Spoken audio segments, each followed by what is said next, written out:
జై శ్రీ కృష్ణ. నిన్న బీహార్లో ఏదైతే ఒక కాంగ్రెస్ నాయకుడు మరి నరేంద్ర మోదీ గారి తల్లిపైన అనుచిత వ్యాఖ్యలు చేయడం జరిగింది. మరి ఆ అనుచిత వ్యాఖ్యలు చేసినందుకు పక్కకు రాహుల్ గాంధీ కూర్చొని నవ్వుతున్నాడు. మరి నువ్వేం నాయకుడివో నీ విఘ్నతకే వదిలేస్తున్నాం మేము. నువ్వు చనిపోయిన తల్లిపైన నువ్వు నవ్వుతున్నావు అని అంటే ఇంకా దానికి ఏం మాట్లాడాలో మాకైతే అర్థం అవ్వట్లేదు. మీరు ఒక ఇటాలియన్ పరిపాలన మీది. మీరు వేరే దేశం నుండి వచ్చి ఇక్కడ శుద్ధులు చెప్తా అంటే ఎవరు నమ్ముతారు మీ శుద్ధులు? మొన్న ఇటీవలే కాకడ ర్యాలీ నిర్వహించడం జరిగింది నర్సాపూర్. ఆవుల రాజిరెడ్డి అన్నగారు మీరు ఒక మాట మాట్లాడారు. ఏంది సిద్ధాంతం అంటున్నారు మీరు. ఏంటన్నా సిద్ధాంతము?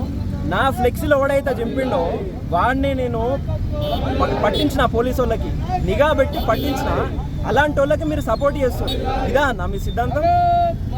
మీరు ఏమంటున్నారు? ఓట్ చోరీ జరిగింది అంటున్నారు. దేశంలో మొట్టమొదటిసారిగా ఓట్ చోరీ ఎక్కడన్నా జరిగింది? నెహ్రూ గారు ఎలా అయ్యారన్నా ప్రధానమంత్రి?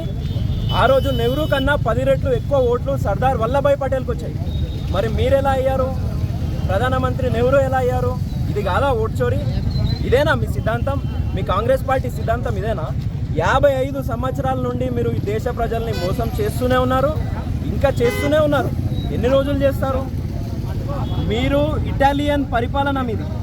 మీరు వేరే దేశం నుండి వచ్చి ఇక్కడ ఈ దేశం వాళ్ళకు శుద్ధులు చెప్తా అంటే కుదరదు.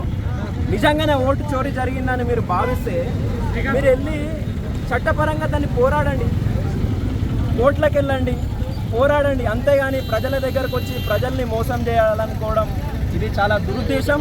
మీరు ప్రజల్ని తప్పుదారి పట్టిస్తున్నారు తప్ప వేరే ఇంకోటి ఏమీ లేదు. మీరు ముందుగా మీ 6 గ్యారంటీల పైన ఫోకస్ చేయండి. ముందు 6 గ్యారంటీలు మీరు నెరవేర్చి అప్పుడు ఇలాంటివన్నీ మాట్లాడండి. అది 6 గ్యారంటీలు నెరవేర్చేంత వరకు మీకు వేరే అంశాలపైన మాట్లాడే నైతిక అర్హత మీకు లేదు. ఓట్ చోరీ అంటున్నారు. మరి ఓట్ చోరీ జరిగితే మీ ప్రభుత్వం ఎలా ఫామ్ అయింది? ఇక్కడ తెలంగాణలో 8 మంది ఎంపీలు ఎలా గెలిచారు? మరి మేము ఓట్ చోరీ చేస్తే మీ 8 మంది ఎంపీలు గెలవరు, మీ ప్రభుత్వం కూడా ఇక్కడ ఉండదు. కాబట్టి ప్రజలందరూ దీన్ని అర్థం చేసుకోవాలి. వీళ్ళు తప్పుదోవ పట్టిస్తున్నారు. మీరందరూ అప్రమత్తంగా ఉండి వీళ్ళు చేసే దుష్ప్రచారాన్ని మీరు ఖండించాలి. జై శ్రీరామ్.